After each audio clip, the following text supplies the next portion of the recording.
6 out of 10 people are not saving as much as they would like for their future. And a majority of people surveyed that are nearing retirement say that they're more concerned about running out of money than they are about dying. Our clients use infinite banking and whole life insurance policies all throughout their life for all sorts of things. But policies can also be used in retirement. We're going to talk about how policies can be used in retirement today, right here on Wealth Talks.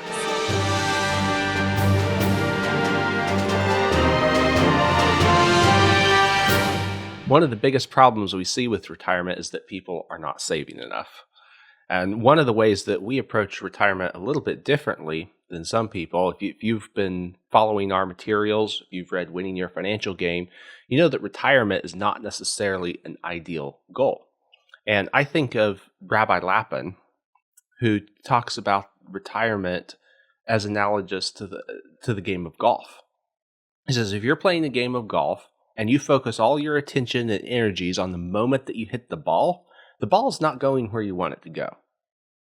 You have to focus on your follow-through in order for the ball to go where you want it to go. That's one of the reasons in most sports they say keep your eye on the ball. It's not like keep your eye on the ball until you hit it. It's keep your eye on the ball. Be focused. Retirement, when people have all their energies focused on that point in time when they're able to retire, it's a wrong focus instead of focusing on building a productive life.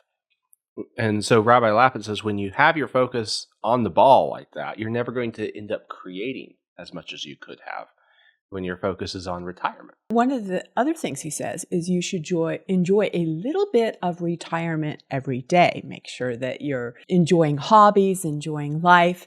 And just in case you're wondering, Tom is not in the studio today. No, he is not in retirement. He's just enjoying a little bit of retirement today. As we're talking about retirement today, we want you to understand the perspective that we're coming at this from. As we come at it from a little bit different perspective. Something you brought up is that people are not saving enough. But the question remains, how much do you save? You don't know what your retirement is going to look like. So the more that you can save, the better your retirement will look. That's true. And we encourage people to start with at least 10% of everything that they're making. 10%, that may not be enough for retirement. A lot of advisors, when they're helping people with retirement, they'll start with a minimum of 15%. But if you look at the average millionaire is saving about 23% of their income. The top wealthy 1%, they're saving over 30% of their income on a regular basis. The 10-20-70, though, the principle that we start with, 10% of your income should be the minimum that you save. 20% is the maximum that goes to creditors. 70% is what you live on. Once your creditors are paid off, now you've got 30% of your income that can be saved. So it can help you get into the Millionaire Savings Club, no problem. And that 10-20-70 rule, that 10% that we recommend you starting with, it's because we're not just focused on your retirement in the future. We're focused on you getting started right now, because we know when you start right now, that will make the future better. You know, it's interesting to note that the Hebrew word for work is the same as the Hebrew word for worship in the Hebrew language. It's the word avodah. The English language, you can have a word that's spelled the same way, that even sounds the same. You can lead a company. You can have a lead on a case. Those are two different senses of the word, spelled the same way. You also have the metal lead that's spelled the same way. Sounds a little bit different when we pronounce it. But those words don't have any connection between each other. The same thing for a bow. I can have a bow and arrow, and that is different entirely than tying a bow with a ribbon. It's a different concept. But in Hebrew, when you have the same word that's used for different concepts, it means that those concepts are tied together. That's interesting. Intimately. So our work is part of our worship to the Lord. That's a different sense than a lot of people think of retirement today. If we look back at the Bible, we don't find any real concept of retirement. There's Numbers chapter 8, I believe it is, where the Levitical priests are to serve in the tabernacle from age 25 to 50, and then they're to retire, but they're still working in their communities, helping the people around them. And then we look at Luke 12, which is the parable of the rich man who gets a big harvest. He says, I'm going to tear down my barns and build bigger ones. And that is portrayed in a negative light in the Bible. So we don't find the concept of retirement in the Bible. We really don't find it at any time in history up until Bismarck in Germany, when he started looking around and noticing that his political enemies were all age 65 or older. And so he decided to get rid of them with a stroke of a pen by letting them retire. But a lot of people don't want to retire or they want to retire because they're really not enjoying their jobs. So there may come a point in the future where you're not wanting to do the exact same job that you're doing now. And so you want to retire from that. Hopefully they're going to find something else to produce income and meaning in their lives, being productive. But even if they enjoy their job, they may not be able to work as much as they are right now. So they want some finances available. Maybe they also want to take some trips or help out their kids, or maybe they are concerned about health in the future. So they'd like a larger cash cushion that they can depend on in their golden years. And that's Absolutely. What we're talking about. And there's nothing wrong with that. So when we're talking about retirement, that's the sense of the word that we're using. Because you want to see a progression in your life. You want to save up for things that are unknown in the future. And a lot of unknown things tend to happen as we get older.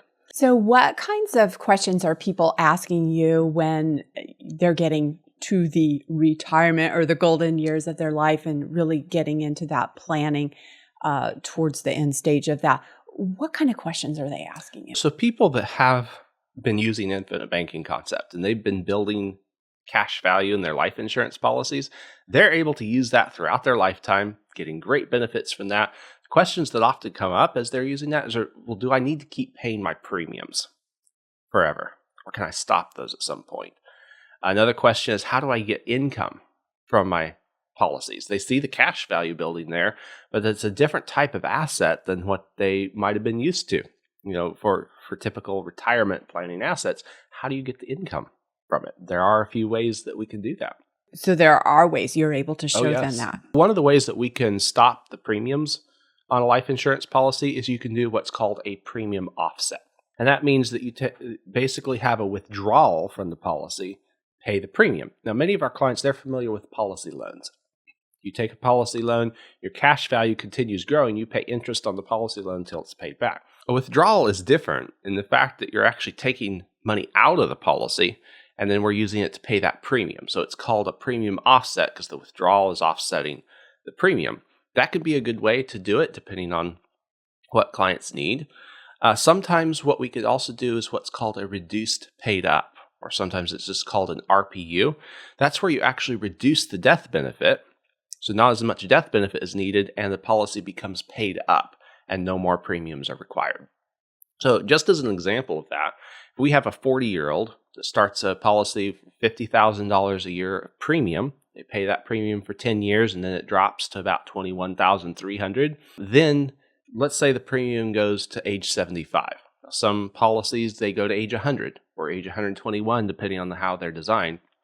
But by doing a premium offset or by doing an RPU, we can stop the premium early. So usually after 10 to 15 years. So someone wouldn't just pay their premium for a couple years and stop it. You want to see 10 to 15 years of premium being paid because then the policy is being efficient. The policy is more efficient when you can pay it at least that long. So those are some options on stopping the premiums. And then what about getting income out of the policies? You could take withdrawals. You can withdraw everything that you paid in premiums. So let's take our example, the 40-year-old that started at $50,000. If they stop premiums at age 65, they'll put about $820,000 into this policy. They could withdraw everything that they had paid in premiums tax-free. So let's say they take $80,000 a year. They'll be able to do that for just over 10 years. And then they could switch to policy loans and continue taking money out until about the time they're age 97. On this particular policy. Now, when you take policy loans, there's interest on the policy loans that you need to take into account. So that's not always the most efficient way to take income.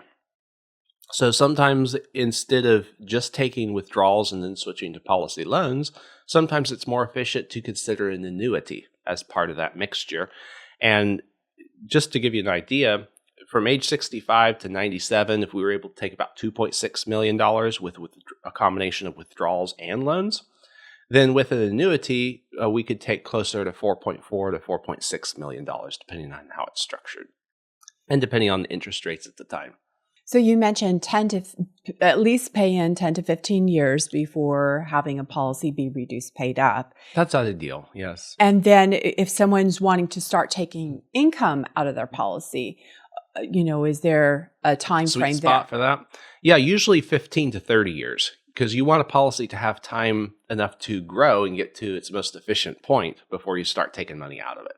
And those aren't things that you have to decide on when you purchase a policy, because those decisions can be made later on. That's right. And something, too, for people that started their infinite banking process later in life, maybe they're going to access the cash values for their life insurance policy later in retirement, just to give that asset a little bit more time to grow. When we get back from the break, we're going to talk about more ways to get the greatest value out of your death benefit while you're living. If infinite banking is a simple process, why does it seem so complicated? Could it be that infinite banking started out as something simple, but over time has morphed into a convoluted process of buying a policy to borrow from the policy so you can pay interest on your own money and still come out ahead? Could it be that some people selling infinite banking policies have made it seem exclusive just for the wealthy or financially savvy? Could it be that insurance terms such as modified endowment contract, 7 pay test, direct recognition, overfunding, and paid-up additions are hard to understand? We think the answer to all of these questions is yes. Infinite banking, as most people know it today, is too complicated and confusing. But it didn't used to be. That's why we've put together a binder called Infinite Banking Made Simple. It's just the essentials, no mind-bending magic or number gymnastics. Included in the binder are answers to the top commonly asked questions, like what is infinite banking, how does it work, and how much does it cost to start. We've made the binder available to you as a free digital download. Click the button to get your copy of the Infinite Banking Made Simple binder. You can also get a copy of this binder at mcpheeinsurance.com.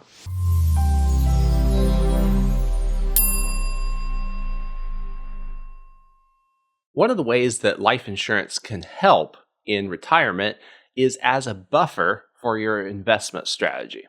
So here's an example of how this could work. If you have cash values built up in your life insurance policies and you also have investments, let's say you have $100,000 in an investment account and the market goes down 20%. So now the $100,000 is only $80,000. Then you take $10,000 out of the account as a withdrawal because you need something to live on. Now the account is down to $70,000.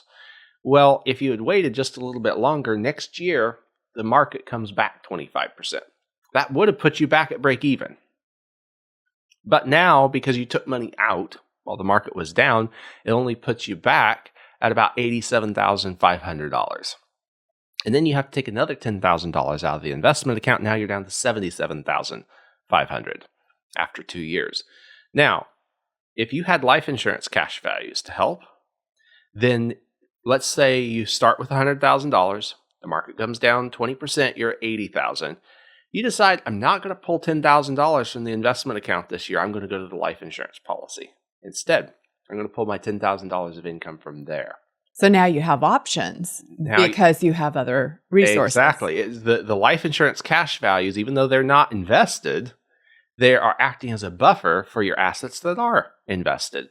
So now your account balance only comes down to $80,000 in the investment after the market came down 20%. Then next year, it goes up, the market goes up 25%. So now you're back to $100,000. You could take $20,000 out of the investment account to pay back your life insurance and to take the $10,000 that you need for living this year.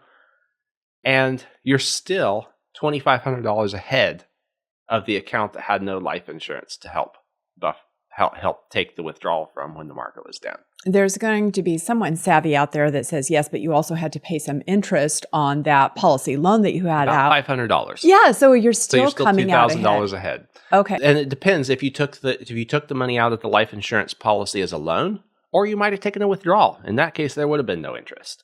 So you have options. You have more options when you have life insurance as part of the picture. In fact, when people have enough life insurance cash values, it can allow them to be more aggressive with their investment strategy. So it depends on the balance that we're looking at. Something I think that would also be helpful is if you could tell us, okay, this year you're going to lose 20%, and then the next year you're going to gain 25. Nobody can do that. That would be really helpful, John. Yes. What I can do is I could tell you your life insurance cash values, those are not going down. Those are going up every year. Yes, Isn't that great? That is wonderful. That's something we can tell people. That's something no one working just with investments can tell a client. That's because whole life insurance cash values are guaranteed. And guaranteed for the rest of your life. They're always increasing. You mentioned before the break that we're going to talk about how we can use the death benefit in retirement. And this is something that a lot of advisors will say, you don't need a death benefit when you get to retirement. You'll hear people that promote buy term, invest the difference say that a lot because they know that term insurance is going to get more and more expensive as you get older.